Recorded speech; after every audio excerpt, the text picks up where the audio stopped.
कहानी की शुरुआत में एक किला दिखाया जाता है जिसके पास कुछ लोग जानवरों से जबरदस्ती काम लेकर सड़क बना रहे थे। वे भारी मशीनें खिंचवा रहे थे और जानवर लगातार मेहनत कर रहे थे। काम करते करते एक जानवर थक कर जमीन पर गिर पड़ता है क्योंकि वह बहुत देर से बिना रुके काम कर रहा था। उसे गिरते देख वहां मौजूद एक सोल्जर उसे पकड़कर उठा देता है और फिर से काम पर लगा देता है, मानो उसकी हालत से उसे कोई फर्क ही न पड़ता हो। तभी अचानक आसमान में कुछ उड़ता हुआ दिखाई देता है। पहले तो किसी को समझ नहीं आता कि ये क्या है, लेकिन वह उड़ती हुई चीज नीचे आती है और उन सभी जंजीरों को तोड़ देती है जिनसे जानवर बंधे हुए थे। जंजीर टूटते ही सारे जानवर आजाद हो जाते हैं। ये उड़ती हुई चीज कोई और नहीं बल्कि हमारी विच एल्फा थी। वह नीचे उतरती है और अपनी ताकत से एक एक करके सभी सोल्जर्स को गिरा देती है। कुछ ही देर में उसे दूर से और बहुत सारे सोल्जर्स अपनी तरफ आते हुए दिखाई देते हैं। उन्हें देखकर एल्फा अपनी जादुई स्टिक पर बैठती है और हवा में उड़ जाती है। शहर के लोगों को जब एल्फा के इस हमले के बारे में पता चलता है तो सब डर जाते हैं। पूरे शहर में जगह जगह एल्फा के पोस्टर्स लगा दिए जाते हैं ताकि लोगों को चेतावनी मिल सके और वे उसके हमले से सावधान रह सके।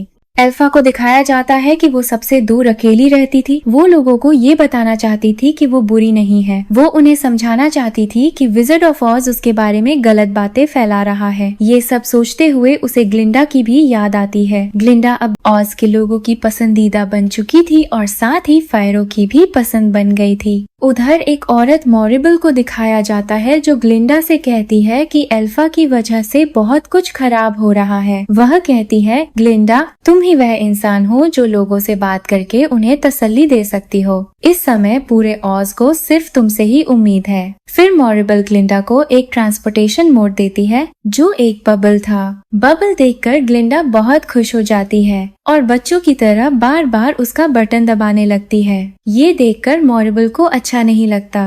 मॉरिबल उसे समझाती है कि इस बबल की मैकेनिकल पावर की वजह से जब तुम इसमें बैठकर उड़ोगी तो लोगों को लगेगा कि तुम अपनी शक्ति से इसे चला रही हो। फिर वह ग्लिंडा को एक स्टिक भी देती है। इसे देखकर ग्लिंडा को अपने बचपन की याद आ जाती है जब उसके बर्थडे पर उसे ऐसी ही एक स्टिक मिली थी और वो उससे जादू करने की कोशिश करती थी। बच्चे मान लेते थे कि आसमान में रेनबो ग्लिंडा ने बनाया है, लेकिन ग्लिंडा जानती थी कि ये उसके जादू से नहीं हुआ, इसीलिए वह उदास हो जाती थी।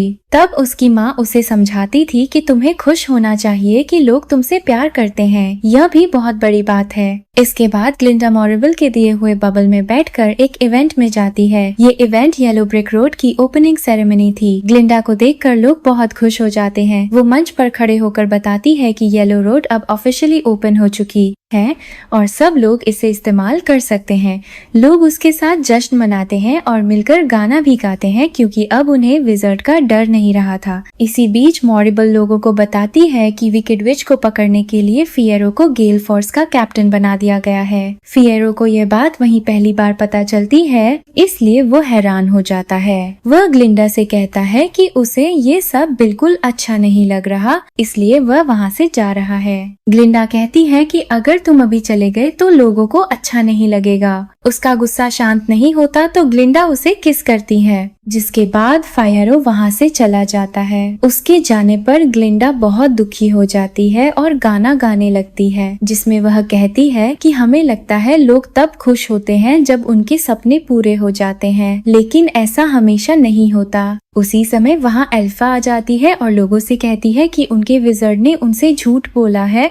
उसकी बात सुनते ही मॉरिबल जल्दी से चिल्ला उठती है कि एल्फा ग्लिंडा को मारने के लिए आई है। ये सुनते ही गेल फोर्स अपने मंकी विंग्स के साथ एल्फा का पीछा करने लगती है। एल्फा उन्हें चकमा देकर जंगल में ऐसी जगह छुप जाती है जहां मंकीज उस तक नहीं पहुंच सकते थे। सोल्जर्स उसे ढूंढने की कोशिश करते हैं, लेकिन फायरो फोर्स को वापस लौटने का आदेश दे देता है और उन्हें लेकर वहां से चला जाता है। एल्फा समझ जाती है कि फायरो ने उसे देख लिया था लेकिन उसने जानबूझकर उसे पकड़ा नहीं। दूसरी तरफ ग्लिंडा सोचने लगती है कि उसने एल्फा और फायरो के साथ कितना अच्छा समय बिताया था। अगले सीन में एक लड़की नेसा को दिखाया जाता है जो असल में एल्फा की बहन थी। उसे नया गवर्नर बना दिया गया था और उसने एनिमल एंटी मोबिलिटी लॉ नाम का नया कानून लागू किया था। उसका बॉय बुक्स है उससे कहता है कि उसे इस कानून पर साइन नहीं करनी चाहिए। ये सुनकर नेसा कहती है कि तुमने हमेशा हर जगह मेरा साथ दिया है और मैं इसके लिए तुम्हें धन्यवाद देती हूँ। बोक जवाब देता है कि अब वह भी अपनी लाइफ में आगे बढ़कर कुछ करना चाहता है। बोक जब स्टेशन पर पहुंचता है तो गार्ड उसे रोककर परमिट मांगता है। तभी उसे पता चलता है कि नए कानून के अनुसार जो भी मंचकिन लैंड जाना चाहता है उसके पास परमिट होना चाहिए। वह देखता है कि कई लोगों को ट्रेन से नीचे उतार दिया गया क्योंकि उनके पास परमिट नहीं था। उधर एल्फा जंगल में जा रही थी जब उसे जानवरों का शोर सुनाई देता है। सब जानवर मंकी विंग से बहुत डरे हुए थे और ऑज छोड़कर जा रहे थे। एल्फा उन्हें रोकती है तो एक बड़ा बेर उसके पास आता है। बेर कहता है कि अगर वे यहाँ रुके तो मारे जाएंगे, इसलिए उनके पास जाने के अलावा कोई रास्ता नहीं है। एल्फा पूछती है कि तुम लोग ऑज से बाहर जाकर क्या करोगे? वहाँ तो बस खाली जमीन है, कोई घर नहीं है। बेर जवाब देता है कि जब तक तुम यहाँ रहोगी तब तक ऑज में शांति नहीं हो सकती। वह उससे पूछता है कि तुम यहाँ अकेली किसके लिए लड़ रही हो? एल्फा कहती है कि उसने प्रॉमिस किया था कि वह इस जगह को अपना घर बनाएगी और अब वह यहीं रहेगी क्योंकि उसे ऑज अपना घर जैसा लगता है। वो जानवरों को हिम्मत देते हुए कहती है कि अगर तुम आज यह धरती छोड़कर चले गए तो फिर कभी ऐसी जगह नहीं पा सकोगे। वो सबसे कहती है कि उन्हें उसका साथ देना चाहिए। तभी एक शेर आगे आकर कहता है कि तुमने ही अपने मंत्र से मंकीज को विंग्स दिए थे। एल्फा मान लेती है कि उसने ऐसा किया था, लेकिन उस समय उसे सच्चाई नहीं पता थी। उसका कन्फेशन सुनकर सभी जानवर नाराज हो जाते हैं और कोई भी उसका साथ देने के लिए तैयार नहीं होता। वे सब सुरंग से होकर वहां से चले जाते हैं और जाते हुए उन्हें विंग मंकीज भी देख लेते हैं।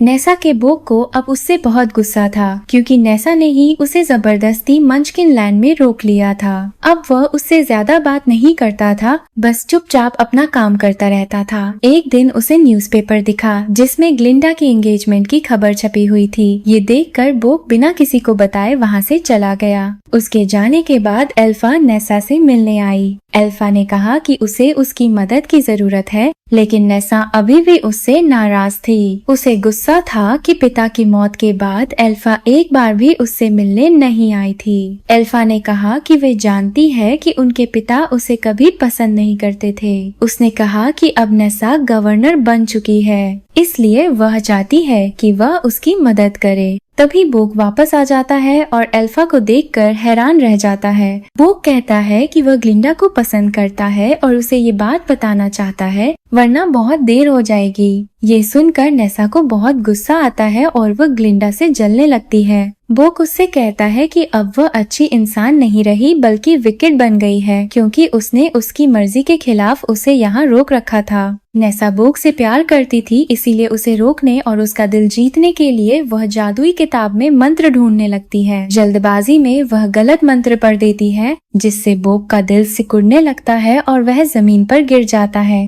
यह देखकर एल्फा तुरंत उसे वहां से जाने के लिए कहती है और कहती है कि वह उल्टा मंत्र ढूंढकर बोक को ठीक कर देगी। नेसा बाहर जाकर इंतजार करती है और साथ साथ बोक के लिए प्रार्थना करती रहती है। कुछ देर बाद एल्फा बाहर आकर बताती है कि बोक ठीक हो गया है, लेकिन अब उसे दिल की जरूरत नहीं होगी। इसके बाद एल्फा विज़ार्ड को ढूंढने चली जाती है। जब एल्फा चली जाती है तब बोक एक मेटल सूट पहनकर बाहर आता है। वह खुद को शीशे में देखता है और बहुत गुस्सा हो जाता है। वह नेसा को दोष देते हुए कहता है कि ये सब तुम्हारी वजह से हुआ है। नेसा जवाब देती है कि ये उसकी नहीं बल्कि एल्फा की गलती है।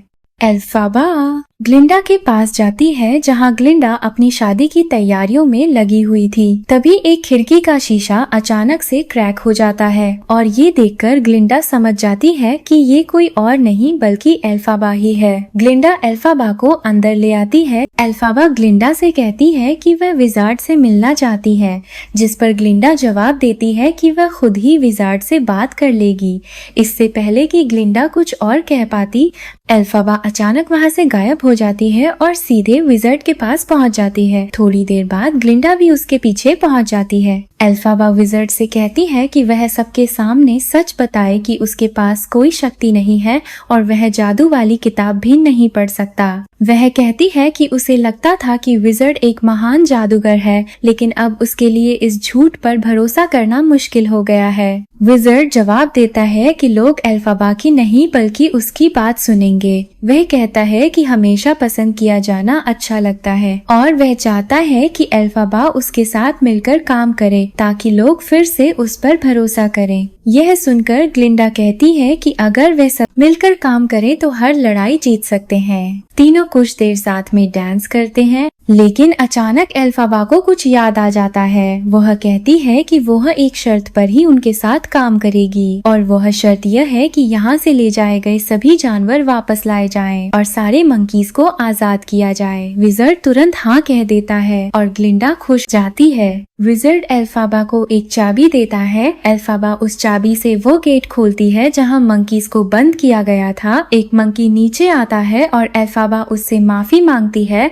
वो कहती है कि आज से सभी मंकीज आजाद हैं और जहाँ चाहे जा सकते हैं। जब विजर्ड वहाँ से चला जाता है तो वही मंकी फिर एल्फाबा के पास आता है और उसे एक सीक्रेट दरवाजा दिखाता है। उस दरवाजे के पीछे बहुत सारे मंकीज कैद थे। एल्फाबा आगे एक चेम्बर में जाती है जहाँ कई जानवर बंद थे। उसी समय विजर्ड भी वहाँ आ जाता है और कहता है कि कुछ जानवर ऐसे होते हैं जिन पर भरोसा नहीं किया जा सकता। दूसरी तरफ ग्लिंडा और फियरो की शादी शुरू हो चुकी थी। एल्फाबा गुस्से में उन सभी जगहों के ताले तोड़ देती है जहाँ जानवर बंद थे। ये देखकर विजर्ड डर जाता है और भागकर वेडिंग हॉल में पहुँच जाता है जहाँ शादी चल रही थी। बहुत सारे पक्षी हॉल में घुस जाते हैं और वहाँ भगदड़ मच जाती है। विजर्ड भागने की कोशिश करता है, लेकिन एल्फाबा अपनी जादुई स्टिक उसके गले पर रखकर उसे रोक लेती है। मजबूर होकर विजर्ड अपनी गन निकालता है और एल्फाबा पर तान देता है। उसी समय फियरो भी वहाँ पहुँच जाता है और अपनी गन विजर्ड पर तान देता है। फियरो विजर्ड को पकड़कर पिंजरे में बंद कर देता है। ये देखकर ग्लिंडा भी वहाँ आ जाती है और फियरो को विजर्ड को कैद करते देख हैरान रह जाती है। फियरो ग्लिंडा से कहता है कि वह एल्फाबा के साथ यहाँ से जा रहा है। ये सुनकर ग्लिंडा और विजर्ड दोनों शॉक्ड हो जाते हैं। ग्लिंडा को लगता है कि एल्फाबा और फियरो के बीच कुछ चल रहा है, इसीलिए गुस्से में वह फियरो से कहती है कि तुम दोनों यहाँ से चले जाओ। कुछ देर बाद वहाँ मॉरेबल आती है। ग्लिंडा उससे कहती है कि वे नेसा का नाम इस्तेमाल करके एल्फाबा को वापस बुलाएंगे। वे झूठी खबर फैलाएंगे कि नेसा बहुत बड़े खतरे में है। ये सुनते ही एल्फाबा जरूर लौटेगी और उसके साथ फियरो भी आएगा। फिर वे दोनों को पकड़ लेंगे। दूसरी तरफ एल्फाबा और फियरो उस जगह पहुँचते हैं जहाँ एल्फाबा अकेली रहती थी। एल्फाबा बहुत खुश थी क्योंकि वो फियरो के साथ थी और यही उसका सपना भी था। फियरो उससे कहता है कि वो बहुत सुंदर है। वो लंबे समय से उससे प्यार करता था और कब से अपने दिल की बात कहने का इंतजार कर रहा था। दोनों एक दूसरे को पकड़कर हवा में उड़ते हैं और किस करते हैं। इधर मॉरेबल एक मंत्र पढ़कर पूरे शहर को ठंडा कर देती है। इस मंत्र से महल के ऊपर एक बड़ा सा ट्विस्टर बन जाता है जो सीधे नेसा की तरफ पड़ने लगता है। नेसा डरकर चिल्लाने लगती है। उसकी आवाज सुनकर एल्फाबा देख लेती है कि ट्विस्टर उसकी बहन की बढ़ रहा है। एल्फाबा उस समय फियरो के साथ हवा में उड़ रही थी। वह कहती है कि उसकी बहन खतरे में है, इसीलिए उसे उसकी मदद करनी होगी। जब वह जाने लगती है तो फियरो कहता है कि वह हमेशा उसके साथ रहेगा। इसके बाद एल्फाबा अपनी जादुई स्टिक लेकर नेसा की मदद के लिए चली जाती है। उसके जाने के बाद फियरो को एक मंकी मिलता है। अगले दिन ग्लिंडा उस जगह पहुंचती है जहां ट्विस्टर की वजह से नेसा पर एक घर गिर गया था। वहीं एल्फाबा भी आ जाती है और ग्लिंडा से कहती है कि यह सब पहले से प्लान किया गया था। वह कहती है कि ग्लिंडा ने नेसा के शूज ऐसी लड़की को दे दिए जो डिजर्व नहीं करती थी और ये गलत था। इस पर ग्लिंडा जवाब देती है कि एल्फाबा ने भी बहुत कुछ ऐसा लिया है जिसे वह डिजर्व नहीं करती थी, तो क्या उसने सही किया था? एल्फाबा कहती है कि फियरो ग्लिंडा से नहीं बल्कि उससे प्यार करता है और अब वह उसी के साथ रहेगा। ये सुनकर ग्लिंडा गुस्से में एल्फाबा को थप्पड़ मार देती है। एल्फाबा भी चुप नहीं रहती और उसे वापस थप्पड़ मारती है। दोनों के बीच लड़ाई शुरू हो जाती है। तभी वहाँ सोल्जर्स आ जाते हैं और एल्फाबा को पकड़ लेते हैं। एल्फाबा समझ जाती है कि ग्लिंडा ने उसे फंसाने के लिए ये चाल चली थी। उसी समय फियरो विंग मंकीज के साथ वहाँ पहुँच जाता है। वह सोल्जर से कहता है कि अगर एल्फाबा को कुछ हुआ तो वह ग्लिंडा की जान ले लेगा। ये सुनकर सोल्जर्स एल्फाबा को छोड़ देते हैं। फियरो उसे मंकीज के साथ वहाँ से भाग जाने को कहता है। एल्फाबा चली जाती है। उसके जाने के बाद सोल्जर्स फियरो को पकड़ लेते हैं, लेकिन वह खुद ही सरेंडर कर देता है। एल्फाबा विंग मंकीज के साथ महल पहुंचती है। वह फियरो को बचाने के लिए किताब से मंत्र पढ़ने की कोशिश करती है, लेकिन उसे शब्द समझ नहीं आते। मंत्र पढ़ते हुए उसे विजन्स दिखते हैं जिनमें नेसा और फियरो दोनों बंधे हुए हैं। ये देखकर एल्फाबा बहुत गुस्सा हो जाती है। वो मंकीज की एक बड़ी आर्मी बना लेती है और कहती है कि आज के बाद वो कभी कोई अच्छा काम नहीं करेगी। फियरो की भी मौत हो जाती है। ये जानकर मॉरेबल बहुत गुस्सा हो जाती है। विज़र्ड पूरे शहर को आदेश देता है कि एल्फाबा को जिंदा या मुर्दा पकड़कर उसके सामने लाया जाए। शहर के लोगों को इकट्ठा किया जाता है और उन्हें एल्फाबा के खिलाफ लड़ने के लिए भड़काया जाता है। लोगों को बताया जाता है कि एल्फाबा ने एक आदमी को मेटल में बदल दिया था। ग्लिंडा ये सब देख रही थी। वह मॉरिबल के पास जाती है और उससे कहती है कि ये सब मत करो। वह पूछती है कि नेसा के पीछे ट्विस्टर किसने भेजा था। मॉरिबल बात टालने की कोशिश करती है, जिससे ग्लिंडा समझ जाती है कि ये सब मॉरिबल ने ही किया था। मॉरिबल उससे कहती है कि जो हो रहा है होने दो और अपना मुंह बंद रखो। ग्लिंडा समझ जाती है कि सब कुछ बहुत गलत हो रहा है। वो तुरंत अपना क्राउन उतार देती है, अपना रॉयल ड्रेस बदलकर साधारण कपड़े पहन लेती है और घोड़े पर बैठकर वहाँ से चली जाती है। दूसरी तरफ शहर के लोग एल्फाबा के खिलाफ सड़कों पर विरोध करने लगते हैं। इधर एल्फाबा विंग मंकीज को आदेश देती है कि जिस लड़की को नेसा के शूज दिए गए हैं उसे पकड़कर उसके पास लाया जाए। मंकीज उसे पकड़कर एल्फाबा के सामने ले आते हैं। उसी समय ग्लिंडा भी वहाँ पहुँच जाती है और एल्फाबा को बताती है कि पूरा शहर ढूंढ रहा है। एल्फाबा कहती है कि अगर फियरो जिंदा नहीं रहा तो उसका जीने का कोई मतलब नहीं है, इसीलिए वह खुद जाकर शहर के लोगों के सामने सरेंडर कर देगी। वह ग्लिंडा से कहती है कि तुम यहाँ से भाग जाओ। एल्फाबा अपनी जादुई किताब ग्लिंडा को दे देती है और कहती है कि अब सब कुछ तुम्हारे हाथ में है, तुम सब बदल सकती हो। वो कहती है कि तुम हमेशा मेरी बहुत अच्छी दोस्त रही हो। ग्लिंडा जवाब देती है कि आज जो भी वो है वो सब एल्फाबा की वजह से है। एल्फाबा उससे माफी मांगती है कि उसने जो भी गलत किया उसके लिए उसे माफ कर दे। दोनों बहुत इमोशनल हो जाती हैं और एक दूसरे को गले लगा लेती हैं। इसके बाद एल्फाबा बाहर जाती है। वहीं वह लड़की खड़ी थी जिसे नेसा के शूज मिले थे। वह अचानक एल्फाबा पर पानी फेंक देती है और एल्फाबा पिघलने लगती है। छुपी हुई ग्लिंडा यह सब देख रही थी, लेकिन चाहकर भी कुछ नहीं कर पाती। एल्फाबा को पिघलता देखकर वह पूरी तरह टूट जाती है। एल्फाबा की टोपी वहीं रह जाती है और उसकी जादुई स्टिक वह लड़की उठाकर भाग जाती है। उसके जाने के बाद ग्लिंडा एल्फाबा की टोपी उठा लेती है। तभी एक मंकी आकर उसे एल्फाबा की माँ की बोतल देता है। ग्लिंडा वह बोतल लेकर विजार्ड के पास जाती है। बोतल देखते ही विजार्ड चौंक जाता है और उसे याद आता है कि जिस औरत के साथ वह कभी डांस करता था वही एल्फाबा की माँ थी। तभी उसे एहसास होता है कि एल्फाबा असल में उसी की बेटी थी। ग्लिंडा विजार्ड से कहती है कि अब तुम्हें ये जगह छोड़नी होगी। ये सुनकर विजार्ड वहाँ से चला जाता है। इसके बाद ग्लिंडा मॉरेबल के पास जाती है और उसे बता देती है कि विजार्ड अब कभी वापस नहीं आएगा। तभी विंग मंकीज वहाँ आते हैं और मॉरेबल को भी पकड़कर वहाँ से ले जाते हैं। फिर ग्लिंडा शहर के लोगों के सामने विकेड विच की बड़ी स्टैचू को जला देती है। उसने ऐसा इसलिए किया क्योंकि एल्फाबा चाहती थी कि लोगों के दिल से विच का डर खत्म हो जाए। जब ग्लिंडा वहाँ से जाने लगती है तभी एक छोटी बच्ची उससे पूछती है, क्या तुम एल्फाबा की दोस्त थी? ग्लिंडा मुस्कुराकर हाँ कहती है। वह शहर के लोगों और जानवरों से कहती है कि हम सब एक दूसरे के लिए दोस्त हैं और वह इस शहर में बदलाव लाना चाहती है। धीरे धीरे पूरा शहर फिर से पहले जैसा शांत और खुशहाल बेहाल हो जाता है। अगले सीन में फियरो उस जगह जाता है जहाँ एल्फाबा को मारा गया था। वहाँ उसे एल्फाबा जिंदा दिखाई देती है। उसे देखकर फियरो बहुत खुश हो जाता है। एल्फाबा भी उसका नया रूप देखकर मुस्कुराती है और उसकी तारीफ करती है। वह फियरो से कहती है कि मुझे खुशी है कि तुम जिंदा बच गए। यही पता चलता है कि फियरो मरा नहीं था। दोनों साथ में ऑज छोड़कर आगे बढ़ जाते हैं। दूसरी तरफ ग्लिंडा महल की छत पर खड़ी थी और उसके हाथ में एल्फाबा की जादुई किताब थी। दोनों अलग अलग जगहों पर रहते हुए भी एक दूसरे को याद करते हैं। आखिरी सीन में फियरो और एल्फाबा साथ दिखते हैं और इसी के साथ कहानी की हैप्पी एंडिंग हो जाती है। Thanks for watching.